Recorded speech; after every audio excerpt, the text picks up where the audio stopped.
I will now recognize the author of HR 1937, Representative Amadei, for a brief statement about his bill.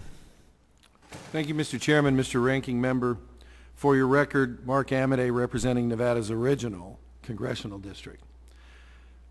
What HR 1937 seeks to do is provide some predictability and stability to the permitting process. There is nothing in HR 1937 which requires federal land managers to approve an application to mine on public land. That's a very important point, that it doesn't require a yes, it requires a specific timeline in which to go through the NEPA process. Now let's talk about the timeline for the NEPA process. In the bill, it's 30 months.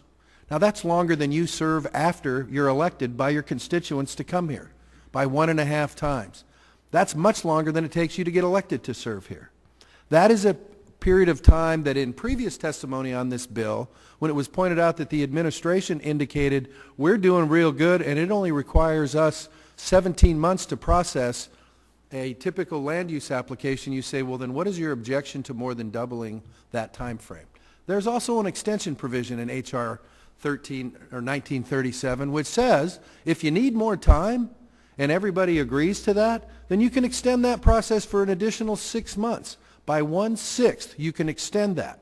So that if there are issues that need to be worked out, in what sense, committee members? In a NEPA sense, that you have 1/6 more time to go do that.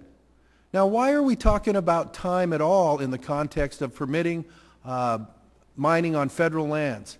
Because there is a de facto track record that's very clearly demonstrable that in this industry, which requires the investment of money to develop these projects, there has been a very effective de facto culture that says if we can just delay, those investors will go elsewhere. And, Mr. Chairman and committee members, they are going elsewhere.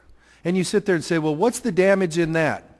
To refer to the environmental track record of the minerals extraction industry in my neck of the woods is a historical statement.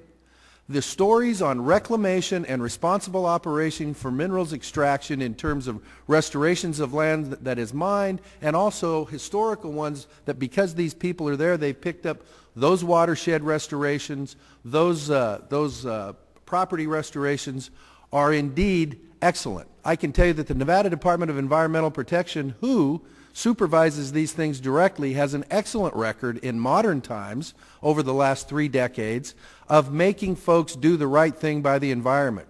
There is nothing in this legislation that says let's ignore NEPA, let's trash the environment. It says, listen, if somebody files an application for minerals extraction on public property, here's the amount of time you got. So plan accordingly. Bureau of Land Management, set up your schedule.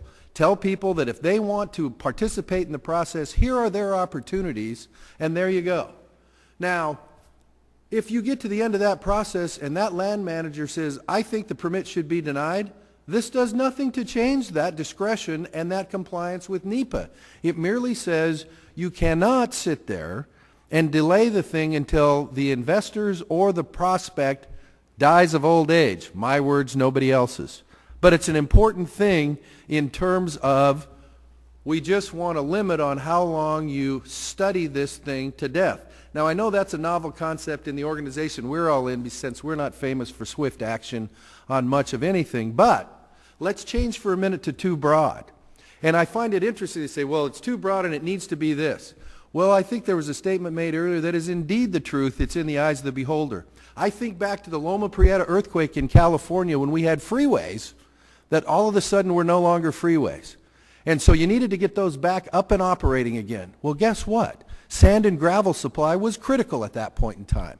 I'm not saying there should be a blanket everything on it. If there's an amendment that says you have to do some special showing under the context to get into this, but I can tell you sand and gravel supply, when you're trying to replace a freeway system in a major metropolitan area in California, is a critical thing in the eyes of those beholders.